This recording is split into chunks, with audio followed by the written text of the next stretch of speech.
Hello guys, good morning. સ્વાગત છે તમારું મારા મિની વ્લોગમાં. સર તો થઈ ગયા ફ્રેશ અને હવે આપણે નીકળી ગયા છે ક્લાસ પર જવા માટે. અને આ પુલ પર આવે ને તો બહુ મસ્ત વ્યૂ આવે. વ્યૂ તો આવે ને પછી ઠંડી લાગતી હોય ને તડકો બી આવે એટલે આપણને તો મજા જ આવે. અને પછી આપણે હવે જલ્દી ક્લાસ પર જવું પડે કેમ કે આજે મોડું થઈ ગયું હતું. એટલે આપણે પહોંચી ગયા ક્લાસ પર ને ફટાફટ દાદરા ચડીને આપણું કામ કાઢીને બેસી ગયા અને થોડુંક વર્ક કર્યું. અને વર્ક કરતાં જોયું તો આપણો ટાઈમ બી થઈ ગયો હતો ઘરે જવાનો. એટલે આપણે નીકળી ગયા આપણું બોરા બિસ્તરા ઉચકીને ઘરે જવા માટે. ઘરે જતી હતી તો બહુ ગરમી લાગી એટલે સ્વેટર મૂકી દીધું ડિક્કીમાં કાઢીને અને પહોંચી ગઈ ઘરે.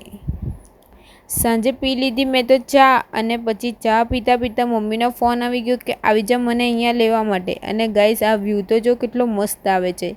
મમ્મીને લઈ લીધી અને પછી અમે ચાલ્યા ગયા ઘરે જવા માટે. અને વ્લોગ ગમ્યો હોય તો લાઈક, કમેન્ટ ને શેર જરૂર કરી દેજો guys. Bye, good night friends.